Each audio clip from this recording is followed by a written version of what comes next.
Welcome to the Nebraska Star Beef Kitchen. I'm Cousin Steve-O, and today we're gonna make quick chili. Now this is a version of chili that's, in my opinion, the easiest. I mean, none of them are particularly hard. This one's quick and easy.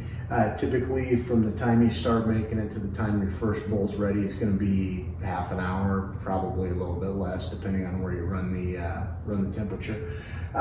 I'm gonna go ahead and pre-prep a lot of the ingredients so we can move through this a little bit quicker, kind of cater to the shorter attention spans like my own. I'm gonna take a minute, get everything ready, and we'll bounce back, have all the ingredients laid out. We'll run over all of it, how it goes together, and yeah, so back in a sec. Okay, so took a couple minutes, got the ingredients prepped, literally chopped an onion, prepped a bloom of garlic and chopped 1 jalapeno pepper, opened 5 cans, and we're ready to roll. So the rest of this video is going to be done in real time. Again, this is the quick chili recipe. What we're going to do, we're going to start with some butter. You can use oil, Crisco, whatever. The purpose of the butter is just to give us a little bit of a fat base to get started browning our burger. And the burger, well, the burger is going to be the heart of this chili. We got the butter in, the pan was preheated a little bit. We're going to use 2 pounds of Nebraska Star Beef Prestige ground beef. And this is 80-20% lean ground beef.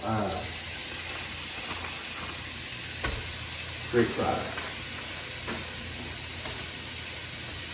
And we're just going to go straight in the pot with the ground beef.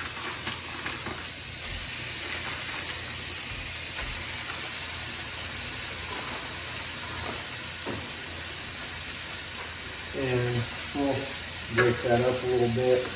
The butter will caramelize at a lower temperature than other oils, so it's going to help us get the burger browned a little bit quicker. And butter is also delicious, so I prefer butter to other oils just based on the way it tastes. And I lied, we're not going to go quite real time. We're going to be back in a minute or two because getting this browned is probably going to take 3 to 5 minutes. So I won't bore you with that footage. We'll go ahead and shut that off, and then as soon as the burger's browned, I will be back. Okay, that took less than 5 minutes.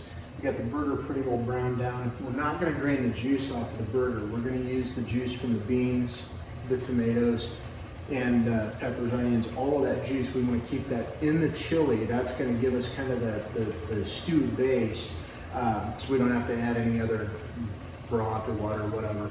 But anyway, let me grab the, do a little something here and give you a look in the burger.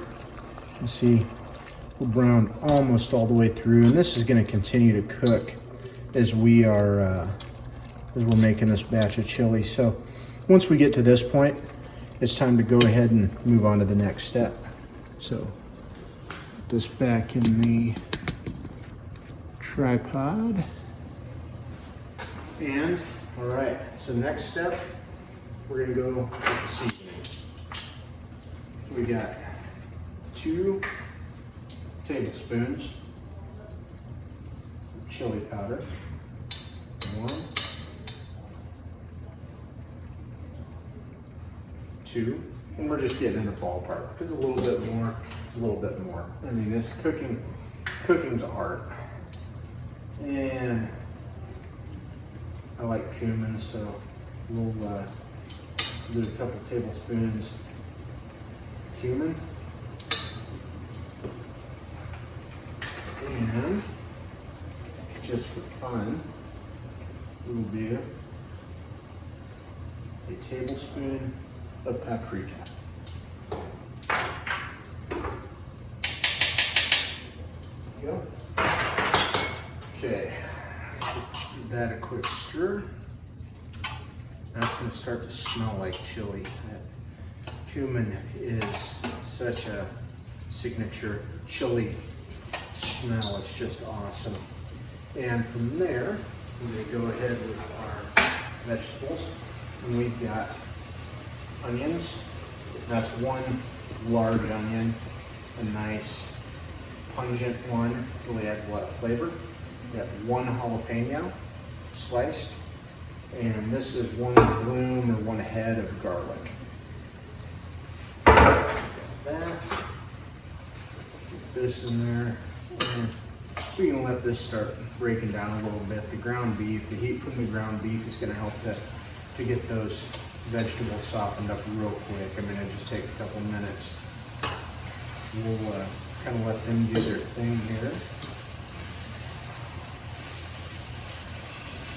And next, we got beans. And these are just 15.5, 16 ounce cans of beans. Juice and everything right in.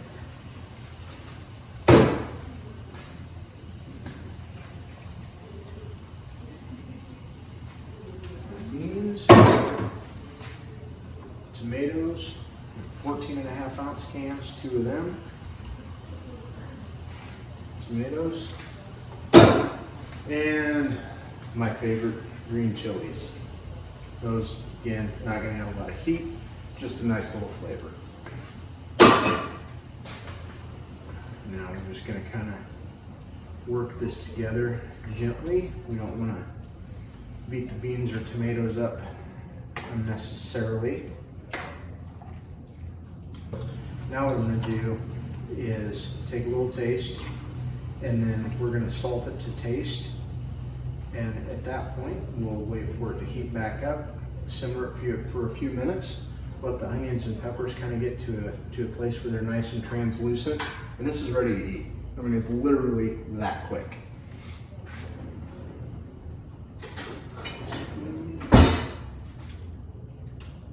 And really all I'm checking for here at this point is salt. We haven't added any salt yet, so it's definitely gonna need some. Yep. And of course, kosher salt.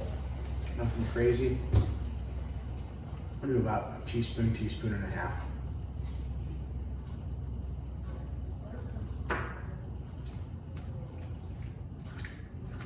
And we'll work that in. Got a nice little paprika bite. It's a good pot of chili. Anyway, thanks for watching. That's Cousin Steve-O's Quick Chili.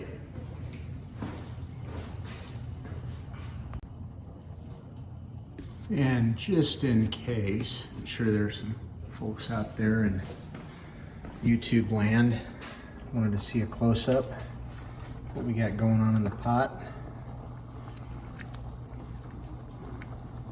This is what it looks like. Now it's going to cook down a smidge. You know, the onions and jalapenos will go a little more translucent when it's all ready to roll. I mean, it's safe to eat right now, but as you let it cook for a little while, those flavors will really marry together nicely. But anyway, that's it. Good looking pot of chili.